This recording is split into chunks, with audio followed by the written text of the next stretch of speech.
નંદન રાજચંદ્ર પ્રભુ પ્યારા આંગળી કાળે અમને ઉદરનારા વંદન વિધિ ના જાણું તોય ચરણે આવી વળગુ અચળ ચરણ નો આશ્રય આપો મનરા દેવા નંદન હો રાજચંદ્ર પ્રભુ પ્યારા આંગળી કાળે હો અમને ઉદ્ધરનારા. પરમાત્મા શ્રીમદ રાજચંદ્ર ભગવાનના વચનામૃત વંચાય છે 796 પાનું અભ્યંતર નોંધમાંથી, અને દરેકને ચોપડી પેલા મળશે રાજપદમાં પોતા થવા એ મોટું પુસ્તકને 796 પાનું વચનામૃતમાં ઘટે તો રાજપદમાં છે, પછી મારા કાચા મળી ગયા. અરે નાની પેલી ચોપડી મળે છે રાજપદમાં પોતા સ્વાપરી થવા.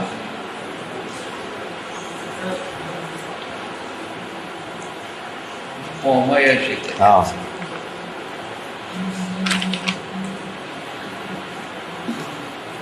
19મા પાના ઉપર રાજવાણીમાં 19મા પાના ઉપર રાજપદમાં રાજવાણીમાં પેલી મોટી રાજવાણીમાં હશે એટલે મોટું પુસ્તક ના ફેરવું પડે.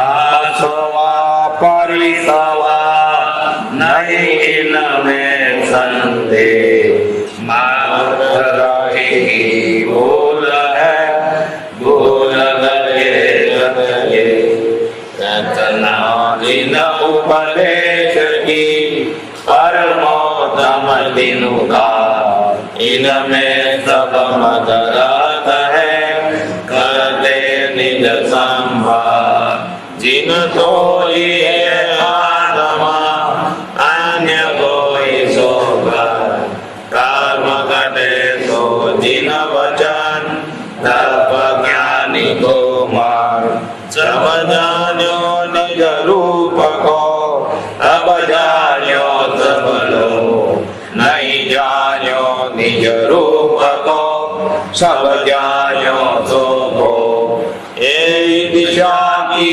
मूढ़ता है नहीं जिन बेवा जिन से भाव बिनु भगो नहीं छूटत दुख भाव व्यवहार से देव नीचे से भया हे वचन से समझ ले जिन प्रवचन की छाप ये नहीं है कल्पना ये नहीं विमान जब जागेंगे आत्मा तब लागेंगे रंग.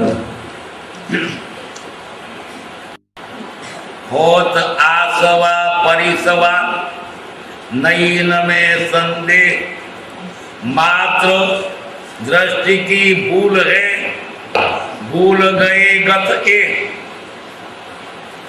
જ્ઞાની પુરુષો આશ્રમમાં સંવર કરે છે એટલે અજ્ઞાનીમાં જ્યાં બંધાય ત્યાં જ્ઞાની છૂટે છે. પરમ કૃપાઉદેવ સંસારમાં રહ્યા છતાં વેપાર કરતા છતાં છૂટતા હતા.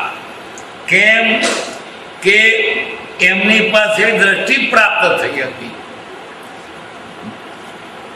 તે દ્રષ્ટિ પ્રાપ્ત થયા પછી દ્રષ્ટિવિષ ગયા પછી ગમે તે શાસ્ત્ર ગમે તે અક્ષર ગમે તે કથન ગમે તે વચન પ્રાય અહિતનું કારણ થતું નથી. દ્રષ્ટિ બદલાયા પછી એને બંધન નથી થતું, છૂટે છે. ભગવાન મહાવીર સ્વામીની પાસે ગૌતમ આવ્યા અને ગૌતમ ગણધર આવ્યા. પહેલાની દ્રષ્ટિ જુદી હતી. પછી ભગવાને એને વેદ શ્વેત વિધું જ્ઞાન નહોતું.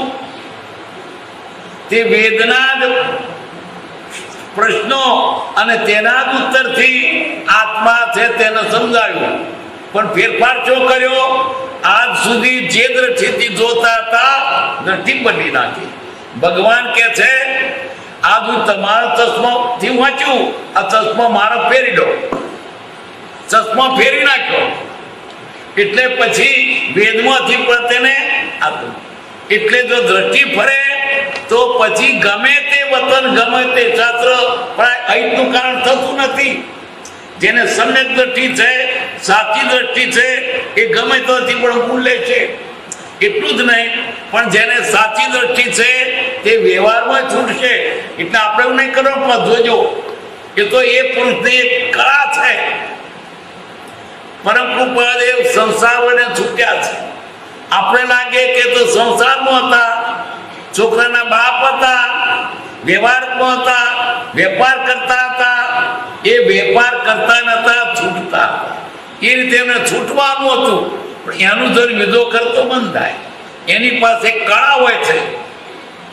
આપણે શું જાણીએ કે કોઈકની બાહ્ય પ્રવૃત્તિ ઉપરથી કલ્પીએ, પણ બાહ્ય પ્રવૃત્તિ જુદી હોય, અંદરના ભાવ જુદા હોય. હોત આસવા પરિસવા, આશ્રમમાં સંવર થાય. બિલાડી ચૂપ બેઠી આમ ધ્યાનમાં, જાણ કે કેટલી અહિંસક છે. ઉંદર આવે તો પકડ્યા વગર ના રહે. એને દરેક ઘડીએ ઉંદર મળતા નથી, પણ ઉંદર માર્યાનું પાપ છે, નથી મારતી તોય.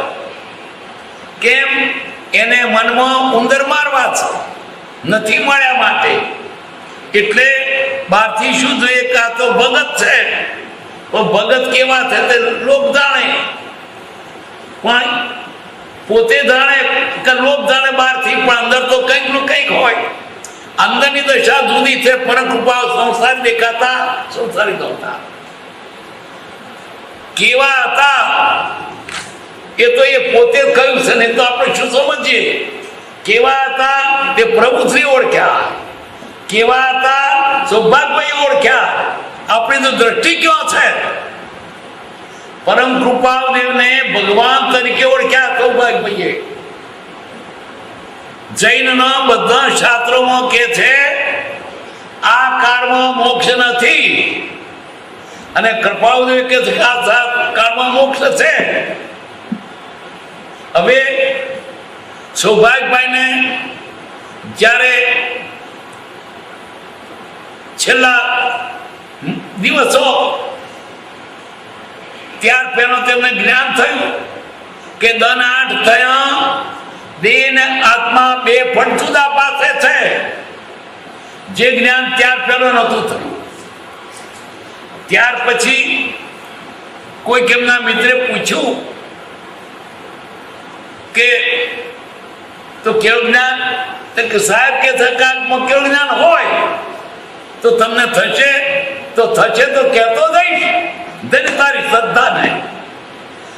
લાખો શાસ્ત્રો જૈનો ના કે આકર મોક્ષ ને હોય, પણ સૌભાગ્ય બને કે સાકારમાં મોક્ષ હોય, થશે તો કહેતો જઈશ. આટલી બધી દ્રઢ શ્રદ્ધા હોય તેનું કામ છે. શાસ્ત્રો બાજે મૂકી દો. સત્પુરુષ મળ્યા પછી પર જૂઠા છે, મોક્ષ છે એમ કહ્યું. અને શા માટે કહ્યું? છે તો ખરો જ, આજે પાછો ન પડે, પુરુષાર્થ કરે એટલા માટે કહ્યું છે. આજે તો આ કર્મોક્ષ ને એટલે શું આવું ચવડીકો બગાડો? આ કાળમાં મોક્ષ છે જ. કૃપાવદે તો કહ્યું, હે નાથ, જૈન ગ્રંથોમાં ક્વચિત પ્રતિપાદન કર્યું છે કે આ કાળમાં મોક્ષ ન હોય, પણ અમે કહીએ છીએ કાળમાં મોક્ષ છે. છતાંય ન હોય તો વાંધો નથી, અને મોક્ષ આપવા કરતા આટલી દ્રઢી કૃપાવદે ગ્રસ્તાવાસમાં છતાં સૌભાગ્ય તરફ ભગવાન દેખાયા. લરુજી મુનિને પોતે તો સાધુ હતા અને કૃપાવદેને ભગવાન દેખાયા. આગા ખાને બંગલે મુનિઓ મળવા ગયા ત્યારે કૃપાદે કહ્યું કે મુનિઓ, અમારામાં અને વિતરાગમાં ભેદ નથી, ભેદ તો કપડામાં છે. મુનિઓ તો શ્રદ્ધા હતી જ એટલે કહ્યું આપ વિતરાગ શબ્દ તો છે જ, પણ તમે અમારી માન પર શૈક્ષિકો કર્યો. આટલી દ્રઢતા શ્રદ્ધા થાય એનું કામ છે. કેમ? આપણે બહાર ઠીક જોઈએ છે, સાધુના કપડા નથી.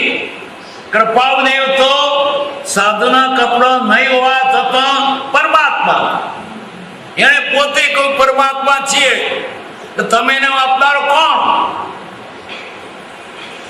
કદાચ જૈન શાસ્ત્રોમાં નથી લખ્યું તો પણ એને કહ્યું છે માનવું પડશે, કારણ એ સ્વરૂપ પામીને બોલ્યા છે. તમને છેતરા નથી બોલ્યા.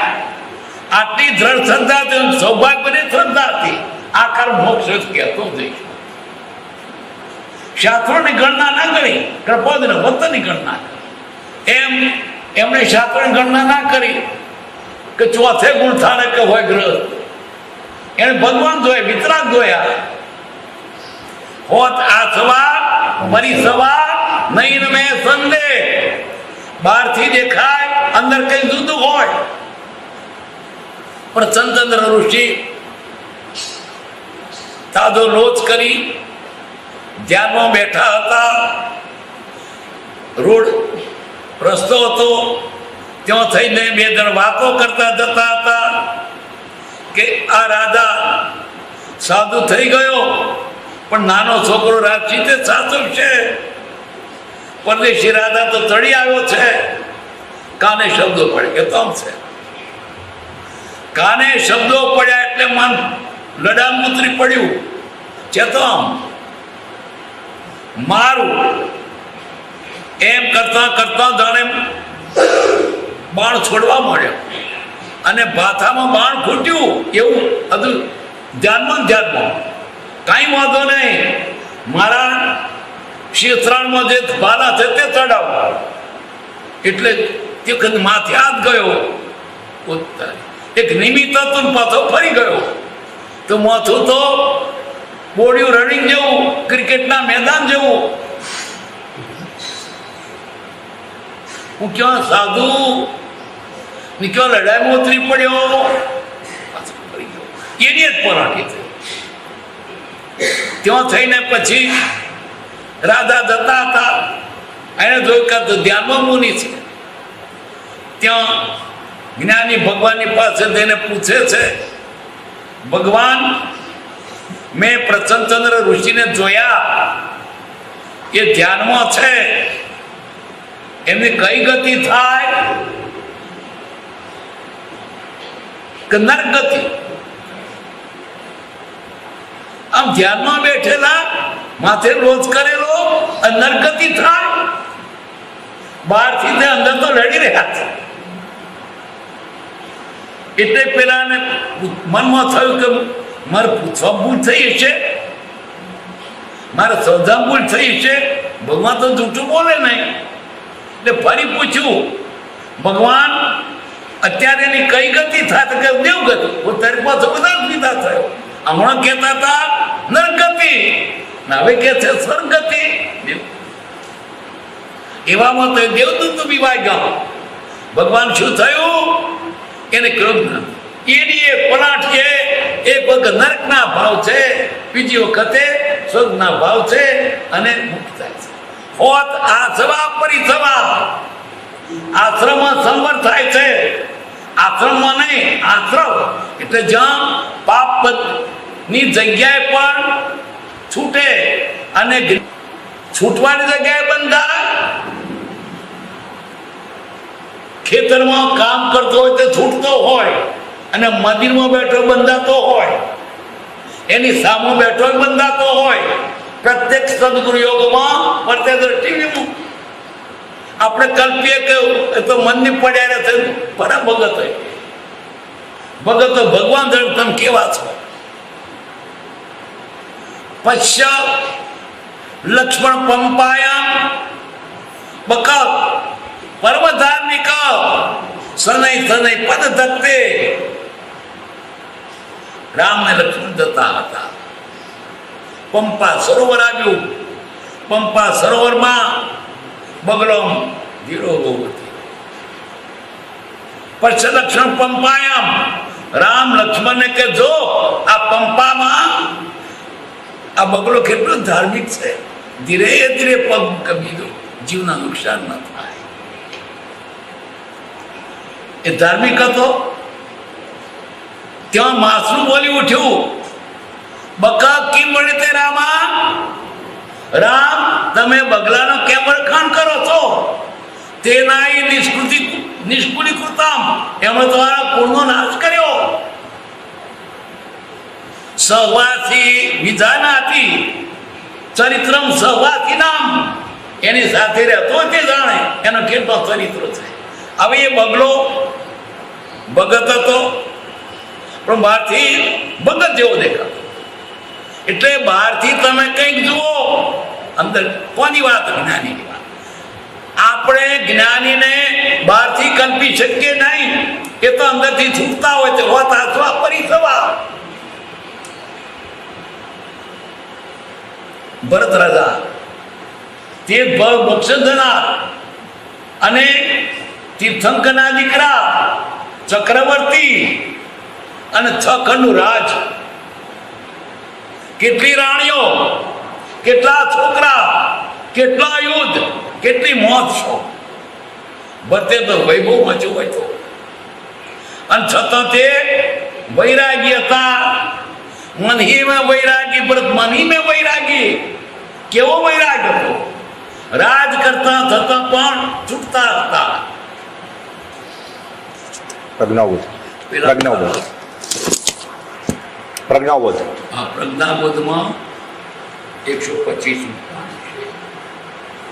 અહીંયા છે પ્રજ્ઞાબોધ.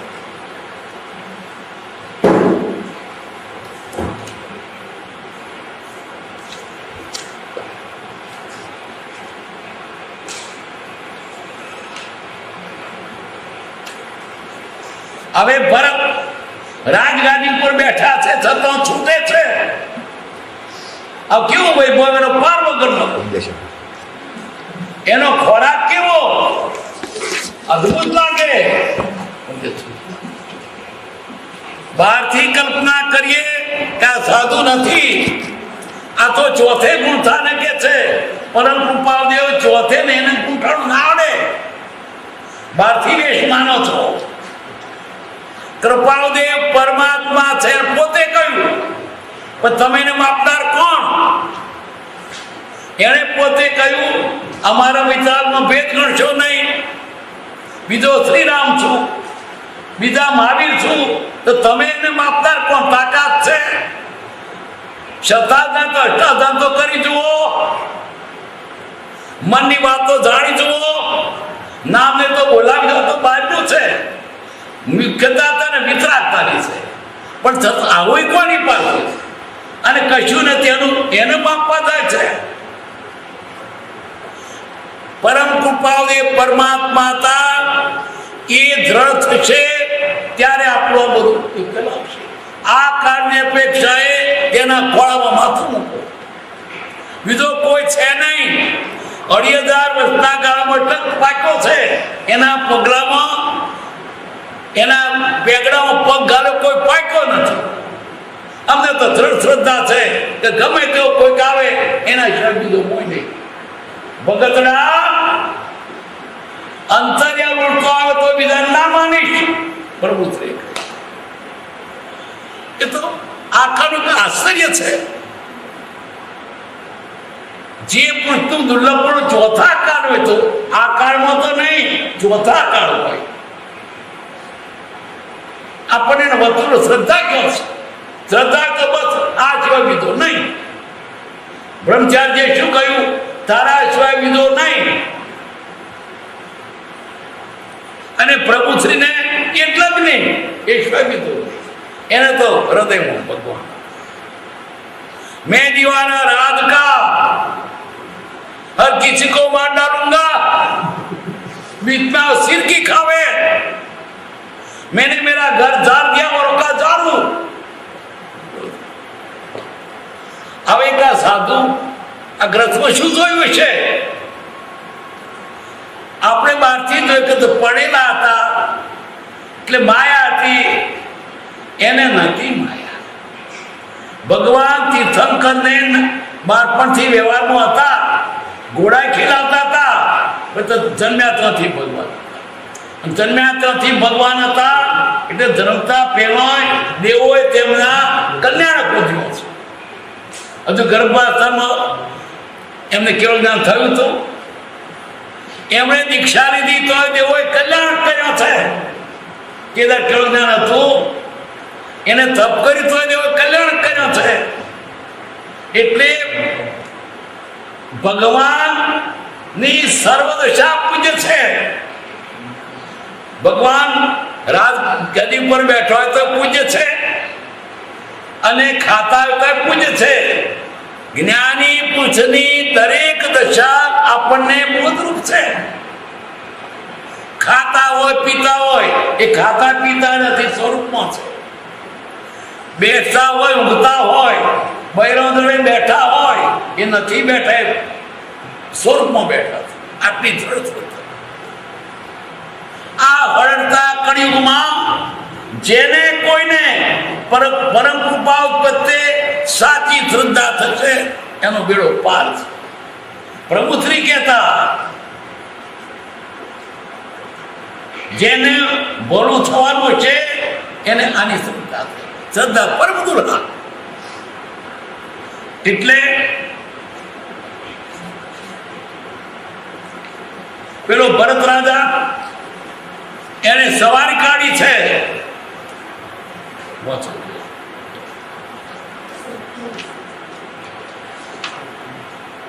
હું વાંચું સર. સમ્યક દ્રષ્ટિ માં પુરુષની અંતરચર્યા કહન કહી એમની અંતરચર્યા ગમ છે, ન સમજાય આપણને.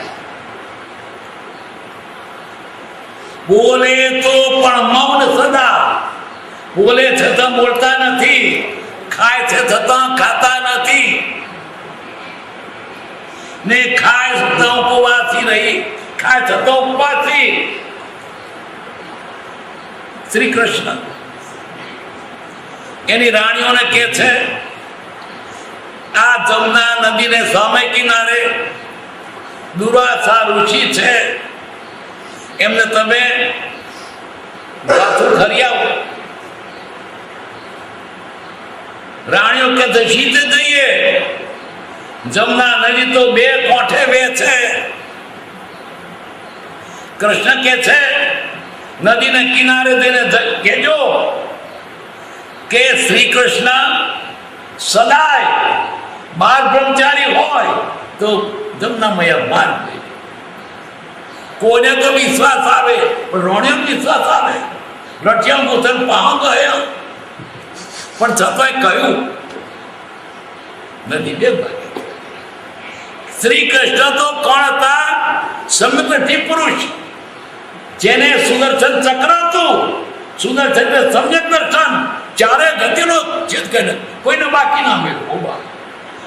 ચાર ગતિ છેદે તો શું થાય? પોતની ગતિ મળે, ચાર ગતિની ફાર ગતિ થઈ જાય. એની પાસે સુદર્શન ચક્ર જગત વાળે નહીં, એને ચાર ગતિ ના રે. જેને છાય સંકિતિ છે એ મોક્ષે દવા.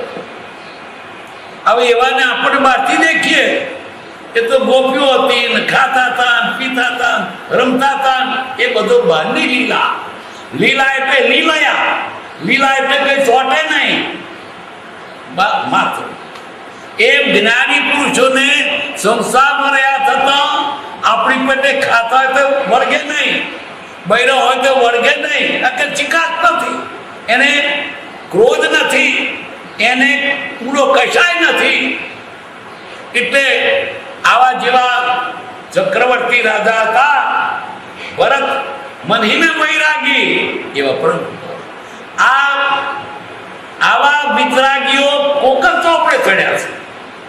એક જનક રાજા ભરત ચક્રવર્તી અને ચોપડે ચડ્યો, પણ એ જ કક્ષાનો પુરુષ સંસારમાં રહ્યા હતા તો ભગવાન હતા.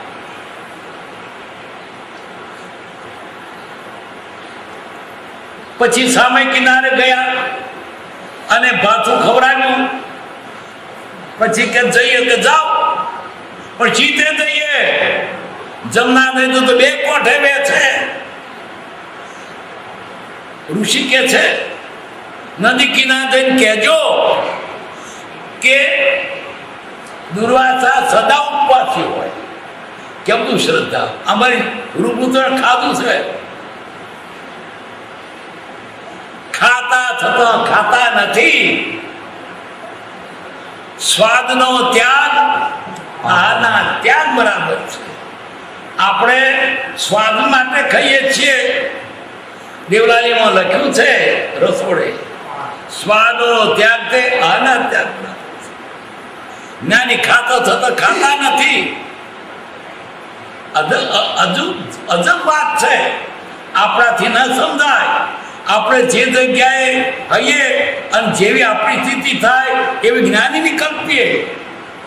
આપણા ભણામાં સ્વાદિષ્ટ હોય એટલે મોઢે પાણી આવે. જ્ઞાની કહે એને એવું થયું, એને ના થાય, એને કારકુટ નીચ લાગે છે. પણ પગ શું કહ્યું? પેલા કહ્યું ને તમને હીરા મોતી દેખીને મન ચડકા, અમે કારકુટ વિષ દેખીએ છીએ. કોઈ અજબ ગજબ વાત છે જ્ઞાનીની. આ પામર એને શું કલ્પી શકે?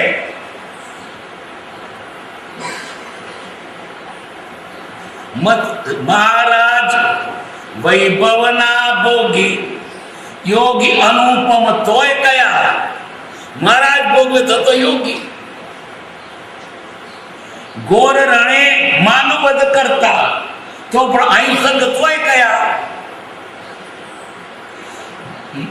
દગી મથતા માખણ જે જામ્યું પિંડ રૂપે રે છાછ વિશે. ગોળીમાં ભરોવે તે માખણ ઉપર આવે.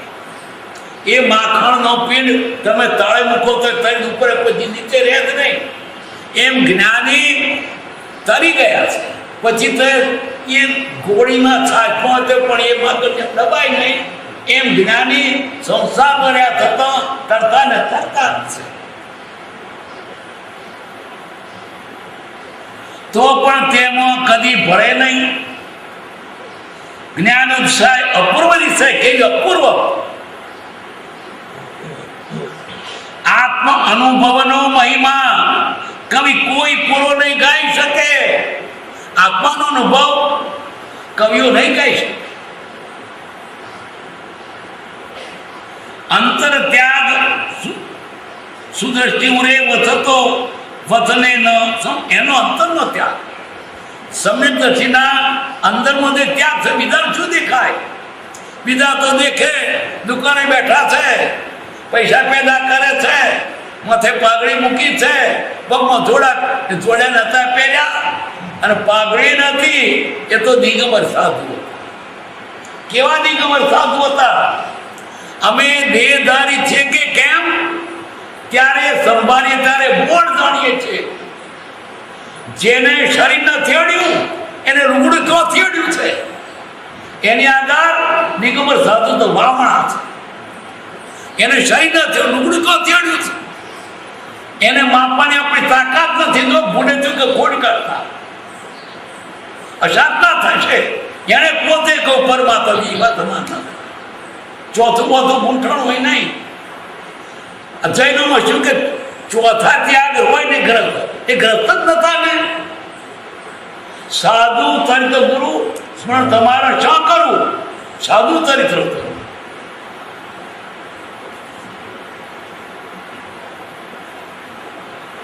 મત્સ્યવેદ કરનાર જનોને જણાય જળમાં જોઈ રહ્યો. મત્સ્યવેદ કરે તે પલ્લામાં પગ મૂક્યા હોય, નીચે ઉપર વીંધવાનું, નીચે પાણીમાં જોવાનું, પાણીમાં જે પ્રતિબિંબ દેખાય તે ઉપરથી ઉપર વીંધવાનું. લોક શું જાણે પાણીમાં પાણી નહીં દોર્યો એનો રસ્તો ઉપર છે, એમ પેલો સંસારમાં દેખાય છે એનો લક્ષ્ય ભગવાનમાં છે.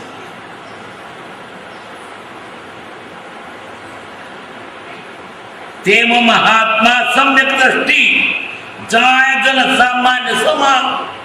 સામાન્યમાં જેવા દેખાય એમ કે 4 પગ હોય, 4 માથા હોય, કપાળે લખેલું હોય કે પરમાત્મા અંદર ઉડતા હોય, પોખો હોય, આપણા જેવા જ હોય, આકાશમાંથી પડ્યા હોય, ભયમાંથી નીકળ્યા હોય, આપણે તે જન્મ્યા હોય, આપણે જ બોલતા હોય, મોડે મળતો કાને ના બોલે. બહારનું આપણા જેવું બધું દેખાય, આપણે કલ્પીએ કે તો મારા જેવા છે, અંદરની વાત છે. ગુણ કાદવમાં આરોટે, કાદવમાં રમે અને વિષ્ઠા ખાય. આ કોઈ માણસને પરડ આપી રાખ્યો હોય તો પેલા ગુણને એમ થાય અને મજા પડતી, મજા પડે માણસને. એમ કૃપાવતીને મજા પડતી છે. આ જગતને અઠવાડો કથવાડો બાર ધૂળી ઘર લીલા સરખી બહુ ચેષ્ટા અહીંયા પાસે. ભાવની બધી ચેષ્ટા નાના છોકરો રમત જેવી લાગે ને, 100 વખતમાં ને આ બધું વિચાર જેવું લાગે ને, આપણને સારું લાગે પણ ના લાગે. એમ પેલું ગુણ શું કલ્પે અને મજા પણ દેખાતો એને મજા પડે. કૃપાલદેવને શું થયું, મજા હતી એ તો ત્યાં રહીને પણ આત્માનું કરતા. કોઈક જ આવો દાખલો જગતમાં કોક હોય છે, ઠેર ઠેર હોતા નથી. એટલે શું થાય, પૂર્વે ઘણા જ્ઞાની પુરુષો થઈ ગયા છે. કેટલા? ઘણાનો વર્ગ, પૂર્વે ઘણા જ્ઞાની પુરુષો થઈ ગયા છે. તેમાં અમારી જેવી ગૃહસ્થાવાસ, ઉપાધિયોગ અને ઉદાસીનતા, અતિ ઉદાસીનતા એવા પ્રમાણમાં થોડા થયા છે. પણ આવા તો કોક ગ્રહવાસમાં જ્ઞાની નહીં સમજાય, કારણ કે અનાધિકારથી અવરી દ્રષ્ટિ છે. સાધુનો લુગડો હોય તો જ મનાય, અને સાધુ લુગડો પહેરો મજા હો. ઘેરું ભાગ્યાનું ભેરું, તમને રોટલો ના મળે તો લુગડો ઘેરવો કરી નાખજો. આવો મહારાજ, મૂળ બોલાને में 3 गुण, मीठे सरकी खाद, खाने को लड्डू मिले लोग के महाराज कोना મોટા મોટા. એટલે બાહ્યથી કલ્પીએ ખોટું છે, બધાને કલ્પજો પરંતુ અપવાદ છે. પરમ કૃપા અપવાદ છે. એટલે બહાર કદાચ ન હોય, સાધુ નવેશ તો ના હોય, પણ આ તો સાધુ નવેશ નતો થતો ભગવાન. બીજા શ્રીરામ છે તે શું ગપ્પું માર્યું છે? દ્રઢ શ્રદ્ધા જોઈએ, શાસ્ત્રો બાજુ મૂકી દો. પ્રત્યક્ષ મળ્યા પછી કૃપાદેવે ધારસીભાઈને ખાસ કહ્યું કે તમને અમારા વતન કરતા હજુ શાસ્ત્ર વધારે ના. કેવા એના પ્રસંગમાં હતા, નાનપણથી કેવા એના બધા પ્રભાવ ગુણો જોયા હતા, તો પણ ચિંત ન કરતો સાધુ નહીં ને. રહી ગયા, લઘુરાજ સ્વામી પાસે ગયા કે કૃપાદેવે દેહ છોડતા પહેલા મને કહ્યું અમારી પાસે 4 પૂછોનું જ્ઞાન છે. લઘુરાજ સ્વામી અંબાલાલ સૌભાગભાઈને જૂઠાભાઈ તમારી પાસે આવ્યો છું, બીજા તો કોઈ નથી. 3 પછી એની પાસે 3 નમી રડ્યા છે. હું રહી ગયો.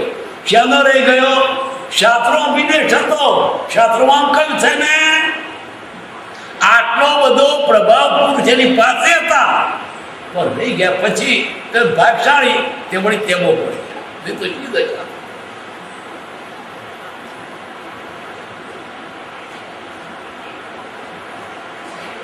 ચક્રવર્તી યુદ્ધોથી પાપી પરિગ્રહી છે ખંડ તણો,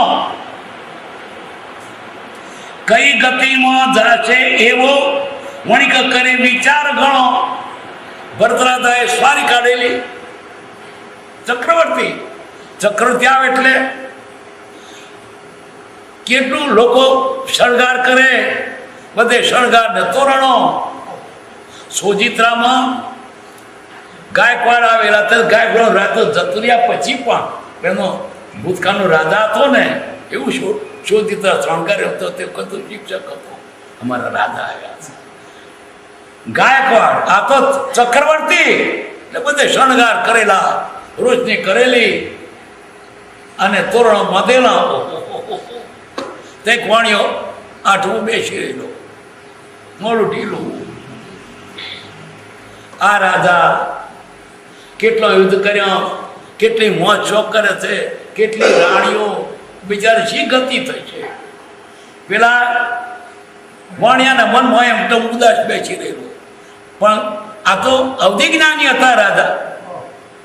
ચક્રવર્તી જાણી ગયા અને મનમાં આમ છે.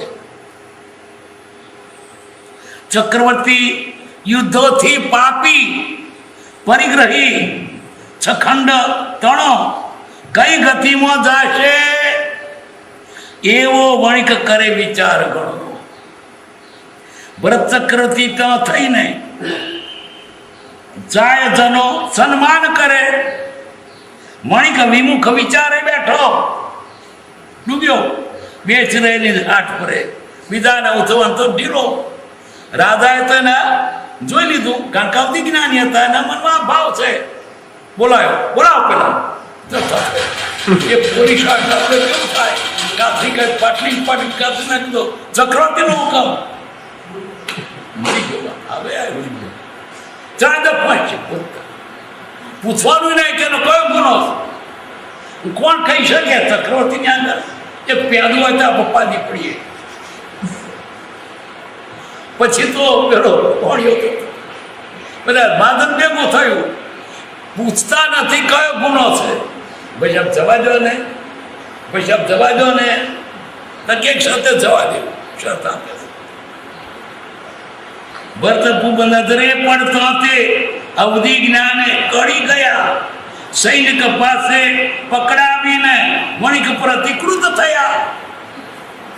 બનાવટી પકડી દો, પછી ફરમાવી ફાંસીની શિક્ષા, માદનો ત્યાં વિનવી રહ્યા. અલ્પ અપરાધી શિર ભારે દંડ ઘટે નહીં, દયા કરો. અબ ગુણાચન મોચીનો બા આટલું બધું. એક જ શરતે રહે જીવતો, કહે પૂર્વજો આમ કરે. એક શરતે જીવતો છો તો કે તેલ વડે ભરી થાળ લઈ શિર પર સૌ નગર ફરે. થાળમાં તેલ લેવાનું, લોટામાં ગળામાં તો ના થર ઓછું થરકાય, થાળમાં તરીકે જે માથે મૂકવાનો થાળ તેલ ભરેલો, અને બધું ચૌટું જોવાનું. ચૌટામાં પાછળ શું કરેલું, બધા શણગાર કરેલા, નાટક ચેટક અને મદારીઓ રમે અને કંઈક બધું કરેલું, નાટક બધું ચાલે. બધે ચૌટે જુદું કઈ શણગાર કરેલા.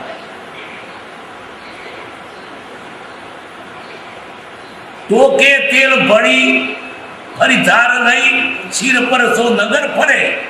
ટીપું તેલ ઢળે તે સાથે શિર કપાસે સિધારે. ચોરી ચોકી વણિક તળી કરશે ત્યાં રક્ષક ખુલ્લી તરવારે.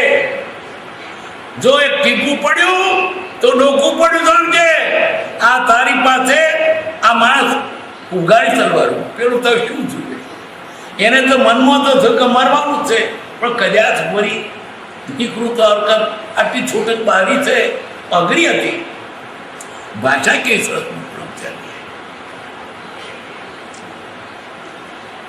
ભય ભરી શરતે પણ બચવાની બારી થોડી તૈયાર થયો. પછી એમ કરતો જીવાય તો આગળ તો પહોંચીની શિક્ષા તો છે. થાળ ભરી 1484 ફરી નગર નૃપ પાસ ગયો. બધું નગર પધરા જાળવીને મૂક્યું ને તો પાછું છેવટે ઢળિયા મરી જાય તો નગરમાં નાખી. ઘણી સાવધાનીથી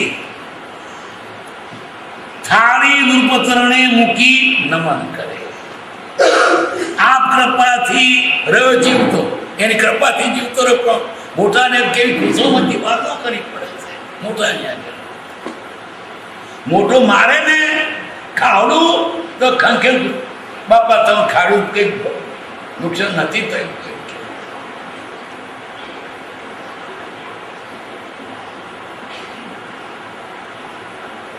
આપ કૃપાથી રહ્યો જીવતો કઈ શ્વાસ નિરોતે પડે.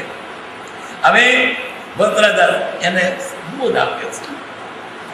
ભત ભૂપ સ્મિત સ ઉપદેશે અચ્છા એને ક્રોધ બનાવટી કર્યો તો પ્રેક્ટિકલ પાઠ આપવા. આ નથી મરનાર તમે પ્રથમ જાણી શીખામણ કાજે. કૃત્રિમ ક્રોધ કરેલો અમે તમને બોધ આપવા માટે બનાવટી ક્રોધ કરેલો. નયન વિશે ઉત્સવની આજ્ઞા કરી હતી. સૌ સ્થાન વિશે આખા નગરમાં બધી સાથિયા ને બધું પૂર્યું હતું ને કયું રોજ બધું કર્યું હતું. ઉત્સવ હતો, તોરણ હતો, શું જોયું? સારું શું જોયું? કહો બધે ફરતા શું જોયું? કઈ ચીજ સુંદર દિશે? કઈ સુંદર તો સારા સારી લાગી? વણિક કહે નથી મેં કઈ જોયું. થાળમાં તો જોઉં તો વર્તી ઉપર ડોકું પડી જાય. વૈદ કે નથી મેં કઈ દીધું. જીવ હતો બધો થાળ વિશે. કોઈ પ્રકારે રહું જીવતો એ પણ વાત અન્ય દિશે. મારે તો મારું કે જીવવું હતું. મરણ તણો ભય મારે માથે. ઊંચા શ્વાસે નગર કેવો ઊંચા શ્વાસે. ગમે તેમ કરી નજર ચૂક્યો આપ કૃપાથી ઉગર્યો. તમારી કૃપાથી ઉગર્યો તો તું નજર ચૂક્યો તેથી ઉગર્યો. ખુશામત કરી પણ મોટાની. ભરતક કહે ભાઈ એક જ ભાવનું મરણ ટાળે તે માટે તું નજર ન ચૂક્યો. ઉત્સવ આનંદે ન ભળ્યો. એક મરણ ટાળવા માટે તો આટલો ઉત્સવ આનંદ કાઢ્યો કે બસ આટલું સાચું કે મારું મોત છે એ ટાળવું છે. તું સાવધ રહ્યો. પણ મારે છે મરણ ટાળવા બહુ અનંત તણાવ. મારે અનંત ભાવનો મરણ ટાળવો છે. એક મરણ ટાળો તો આટલો સાવધ રહ્યો તો મારે તો બધા મરણ કાઢવો છે. કેટલો સાવધ હોય તો કહે કેમ નજર હું ચૂકું. રાજ રિદ્ધિના યુદ્ધ ગણ ઋષભદેવનું વતન નિરંતર મુજ મનમાં હિરમ ન કરે. રાજ કરું છું પણ મારા મનમાં ભગવાન તુચ્છ જગત તેથી ભાસે છે. મને જગત તુચ્છ ભાસે છે. તુચ્છ ભાસતું હોય એ મોત્સવ કરતા હોય દેખાય આપણને. મોત્સવ ના હોય ઉદાસીનતા ઉભું રહે. જગતના કોઈ પદાર્થ પ્રત્યે કિંચિત માત્ર પ્રેમ નહીં. તો કહે પાપ પ્રવેશે ક્યાંથી? કર્મ છૂટવાનો મળી ગયો તે નિશંકપણે આરાધુ મુક્ત ભાવ દ્રઢ. વણિક કહે મુજ ધન્ય ભાગ્ય પ્રભુ શિવગામી ન દેતો. હું ભાગશાળી કે તમે આવા મને મળે મને બહુ નાખ્યો. આત્મજ્ઞાનીની ગંધશાનો ઉકેલ નથી. આત્મજ્ઞાનીની ગંધશા કેવી હોય આજે આપણે આપણી મેળે કલ્પીએ કે મને સારું ખાવાનું તો મારા પણ કોણી આવતું છે. હું પણ આનંદ તત્વ છે ને ત્રાસ લાગતો. કૃપાદેવ પરણ્યા ત્યાર પણ વૈરાગ હતો, પછી વૈરાગ હતો. કેવો વૈરાગ? જિજ્ઞાસા નથી છતાં પૂર્વકર્મ કોણ ઘેરે છે અને તેને લીધે નહીં ગમતા એવા પદાર્થો સ્પર્શવા સૂંઘવા પડે છે. શું કરીએ? એ તો પૈણાતા લેર કરતા છૂટતા. જ્ઞાની ને અજ્ઞાની બંને એક સરખી ક્રિયા દેખાય. જ્ઞાની છૂટે, અજ્ઞાની બંધાય. હોતાત્મા એક ખાતો હોય તો બંધાય, બીજો ખાતો હોય તો છૂટે.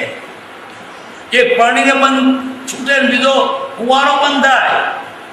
આપણે ઘણા બધા કુંવારા બ્રહ્મચારી તો ભગવાન દેવ છો મંદિર કેવા ગોકળા કરતા. આપણે કલ્પીએ કે બ્રહ્મચારી છે, કુંવારો. જ્ઞાની થાય. બહારની ચેષ્ટાઓ પરથી અંદરનું માપ કરાય નહીં. અને જ્ઞાની તો નહીં જ. જ્ઞાનીની વાત ગાનું હોય છે અને કૃપાદેવ કોક હોય છે. નહીં તો સામાન્ય રીતે જ્ઞાન હોય તો ત્યાગ હોય. કૃપાદેવનો અપવાદ છે. આ તો એક જ પુરુષ 18,000 ગાળો પાક્યો છે. અને અમને તો એટલે કુમારી છે, એના વિશે બીજું લોકો નહીં નમે. મારો પૈસો જોઈતો નથી, છોકરા જોઈતા નથી, લઈ લે. કારણ કે આવો પુરુષ મળ્યા પછી બીજો ડોકું કોણ ન મારે? આ ડોકું એવી ધાતુનું બન્યું છે કે બરડ ભાગી જાય પણ નહીં નમે એવી મનભાઈ. આ તો જોની ઠક્કર નમસ્કાર મેરડીમાં આજતારી કોઈ તમારા ભાગને ફેરી શકે એમ નથી. આવો પુરુષ મળ્યા પછી બીજે તરફ ચિત્ત કેમ જાય છે? એનું આટલું બધું વાંચ્યું, સમજ્યા, વિચાર્યું. કેનારા મળ્યા પ્રભુશ્રી જેવા, છતાં આ કૃપાદેવ જેવો આવો જ એક ધણી ધાર્યો.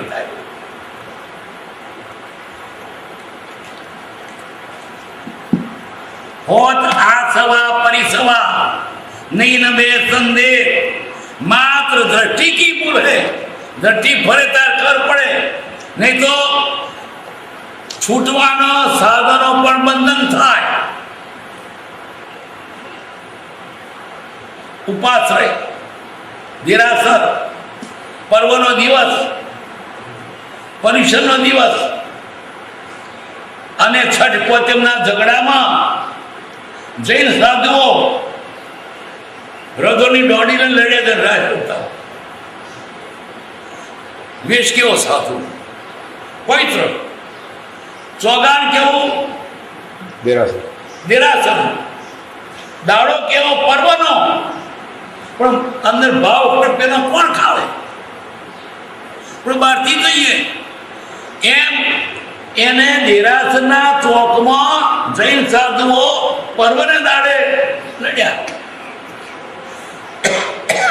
બહારથી શું માપો?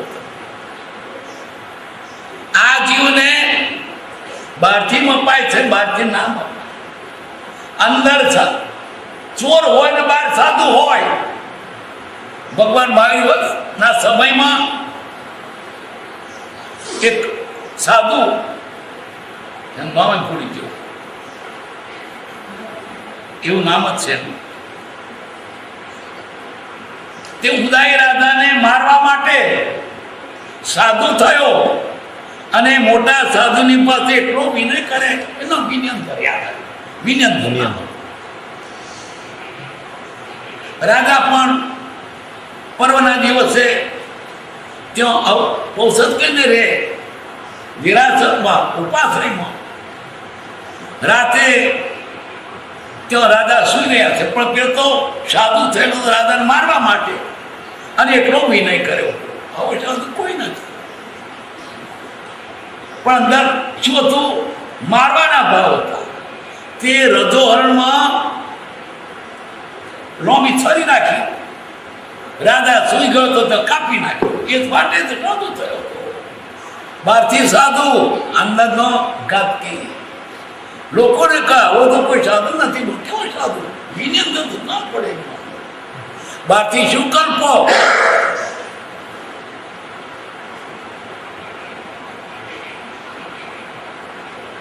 માત્ર દ્રષ્ટિ કી ભૂલ હે, ભૂલ ગયે કતઈ હો. જેવી દ્રષ્ટિ થઈ સૃષ્ટિ.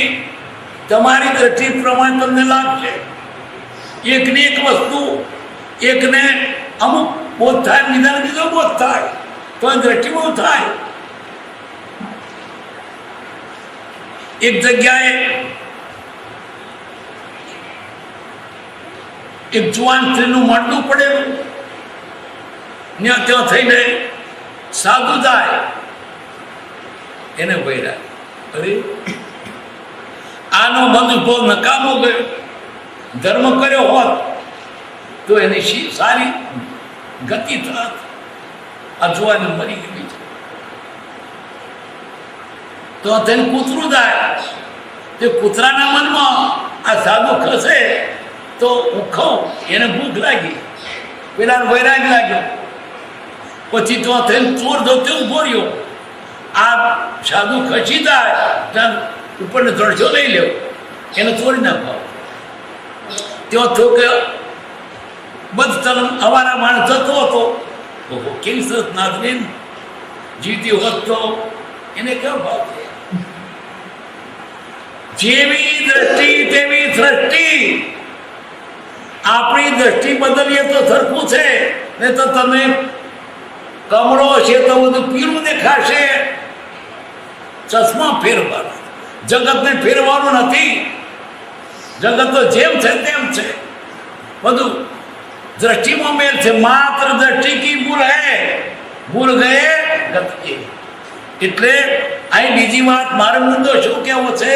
પરમદેવ પરમાત્મા છે, એણે પોતે કહ્યું છે આપણે માપવાની કઈ તાકાત છે? શાસ્ત્ર બાદે મૂકી દો. આ પ્રત્યક્ષ જ્ઞાની મળ્યા પછી એનો વતન એ શાસ્ત્ર શાનો? શાસ્ત્ર પુરુષના વતનો ભૂતકાળમાં લખેલો શાસ્ત્રો આપણે માટે લખાયો છે, પણ તેનો અર્થ તેવા જ્ઞાની પાસે થવો છે. તેનો અર્થ વર્તમાન જ્ઞાની કરે તો તે દાનો ફેરફાર પડી ગયો. ભગવાન મહાવીર સ્વામીના વખતમાં અઢી રૂપિયા મણ ગયો તો તાર મળે, 1 રૂપિયાનું નિવેદન પરાઠું ના મળે. તે દાનું રહ્યું છે. હવે ભગવાન મહાવીર સ્વામીના વખતમાં જે વાદે રહ્યું છે તે દાના શાસ્ત્રોમાં બટાકા નહીં ખાવું લખ્યું છે. બટાકા હતા જ નહીં, શું કા લખે? લખ્યું હોત તો આજે અટક ચાલો રોગી તે બટાકા ઇટાલીથી આવ્યા, એટલે ભગવાને કહ્યું બટાકા ના ખાશો લખ્યું હોત ને તો હજી હોદીને ખાધું ઊંચો છે. બીડી પી ભગવાને અત્યારે કઈ લખ્યું કે બીડી ના પીશું. બાળકમાં બતાવો કે લખી છે કૃપા તો બીડી ના પીશો. કેમ? આ કાના જીવનથી કેવું પડે એ દર વાત જ નથી. અને જો કદાચ ભગવાને લખ્યું કે બીડી ના પીશો તો અટકતર જે હોદીને પીવો છો. ચા છે તે ચીનથી આવી છે. ભગવાને ચા બતાવો કે ચા ન પી બતાવો, તમે શાને કહો ચા ના પીશો? પણ તે દર ચા હતી જ નહીં, અને ચા નથી ને કહ્યું હોત તો અટકસાળો જીવ હોદીને પીવત. એટલે બટાકા ચા બીડી એ વાત ભગવાનના શાસ્ત્રોમાં નથી પીવાના. કૃપાદક ના પીવાય તો કોનો માનશો? વર્તમાનમાં જે જ્ઞાની હોય તેના વતન પર વધુ પીઠ બેસે. જૂના શાસ્ત્રોમાં લખેલું છે હરિજન. હરિજન એટલે ભગવાનનો ભગત. આજે હરિજન એટલે બોલશો ના વાડ હોગો વાડ લઈ જાય છે એમાં ના બોલશો. હરિજન બોલજો પણ અર્થ ના બોલતા હોપરી જાય જેલમાં લઈ જાય. આ હરિજનનો અર્થ શું થતો? ભગવાનનો ભગત. આજે હરિજનનો શું થાય છે? કોઈ ભગવાનનો ભગત થાય છે, હરિજન એટલે પેલો બોલતા નહીં. હવે તેનો તે વતનો આજે અર્થ ફરી ગયા છે. એટલે જે વર્તમાનમાં જ્ઞાની હોય અથવા અસરબદ્ધ જ્ઞાની હોય, નજીકના ભૂતકાળમાં થઈ ગયેલા એનો વતન પર વધુ પીઠ બેસે. પરમ કૃપાદના વતનો શાસ્ત્ર જ છે. આ વતનો આગમ જ છે, જીનાગમ જ છે. રાગ દ્વેષ અને અજ્ઞાન રીતે નીકળ્યો છે માટે સેવનીય છે. હજુ શાસ્ત્રો જોવા જાય છે. આ શાસ્ત્ર આ સમય શાસ્ત્રને ચડી જાય છે કે પરમ પાવે તો ભગવાનદાસ ભક્તો શું કહેતા, જીવતો જાગતો સમયસાર છે. તો સમયસાર મૂકી અને એને કોઈ કડવું લાગશે હો, પણ આવો પ્રત્યક્ષ પુરુષ જાગતો સમયસાર મળે તો પુસ્તકમાં હમણાં લખ્યું છે, પણ પુસ્તકનો જ બાપ છે, આ પુસ્તકનો જનક છે. તો માં આગળ મહાની વાત કે કે માં નહીં જાણતી મહાનમાં શું છે, કે છોકરો કે માને કે બા તો ખેતરમાં ગલેથી ખેતર છે ને તો અને તો રાયણો છે તો માએ નથી જાણ્યા, કૃપાદેવ શાસ્ત્ર નથી જાણતા, એને કે ચોથે ગુઠાણ ના હોય. માં આગળ માની વાત કરો છો. અમારે તો પરમાત્મા છે ઓછું માપે પાપ લાગે, એને પોતે કહ્યું પછી માં સીધે બોલાય બરાબર ગુંઠાણ વાંઠાણ બધો બહાર. ખરેખરી વાત તો અંદરના ભાવ પર સ્થાનકો છે. આ તો બહારના લોકોને સમજાય નહીં, માટે બહારની વાત બતાવી દાદરો. માત્ર દ્રષ્ટિ કી ભૂલ ગયે ગત તે પરમ કૃપાદેવ બહારથી આપણને ગ્રસ્ત દેખાય છે, પણ અંદર દ્રષ્ટિ જુદી છે. બહારને માપે બધું નકામું. એક ભોગ ભોગવે છે છતાં કર્મની વૃદ્ધિ નથી કરતો, બીજો ભોગ નથી ભોગવતા છતાં કર્મની વૃદ્ધિ કરે છે. મોટા મહાસાગરમાં મોટો મગરમચ્છ હોય, ગાવ સુધી રોંબેલું, બબે ગાવ સુધી. એ ભૂખ્યો થાય તો શું કરે, પણ પોગરો લે અને પાણી પિચકારી મારે, મોટા મોટા મોઠાના પેટ મરે.